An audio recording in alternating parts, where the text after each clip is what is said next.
Imagine waking up to a world where half your neighbors have vanished overnight.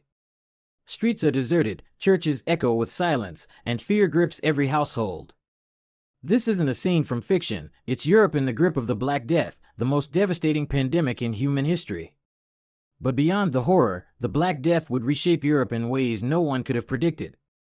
The Black Death struck Europe between 1347 and 1351, brought by ships from the east carrying a deadly cargo, fleas infected with the bacterium Yersinia pestis.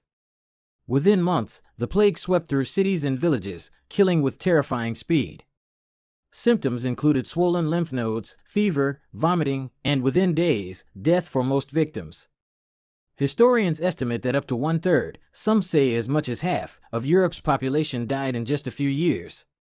Cities like Florence and London lost more than half their people. In rural areas, entire villages disappeared.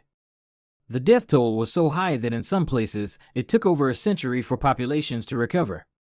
The immediate impact was chaos. Fields lay fallow, trade collapsed, and wars were put on hold. Families lost breadwinners, and landowners lost their labor force. With so few workers left, surviving peasants and artisans could demand higher wages and better conditions. For many survivors, life actually improved. Land was plentiful, wages soared, and the rigid feudal system began to break down. Serfdom declined as peasants gained new freedoms, and a new social fluidity emerged.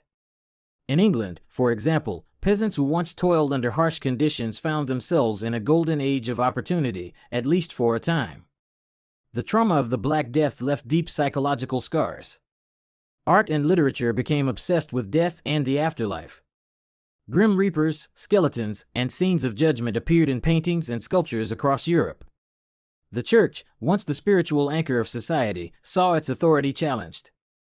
Many people turned to mysticism or extreme religious movements, desperate for answers. Some questioned the church's teachings, laying the groundwork for later reforms and even the Renaissance.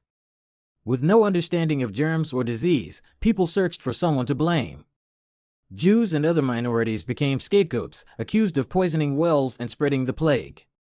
Violent pogroms erupted, and entire Jewish communities were wiped out by mobs or burned at the stake. The Black Death exposed the limits of medieval medicine. Doctors tried everything from herbal remedies to bloodletting, but nothing worked. However, the crisis led to new thinking about disease and public health. Cities began to experiment with quarantines and isolation, laying the groundwork for modern responses to epidemics. With so many men gone, women stepped into new roles, managing farms, businesses, and even acting as healers. This shift challenged traditional gender roles and opened new possibilities for women's rights, even if only temporarily. The population took decades, sometimes centuries, to recover. But for many survivors, life improved, more land, higher wages, and better living conditions.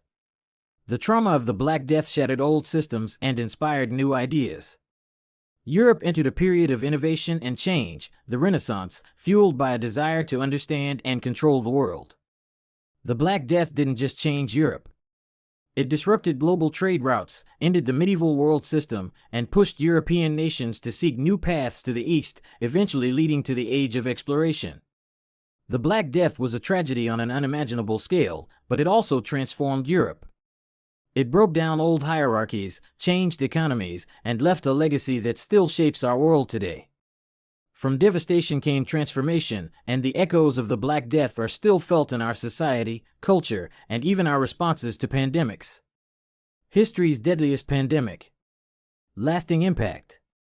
The Black Death. Follow for more stories that shaped our world.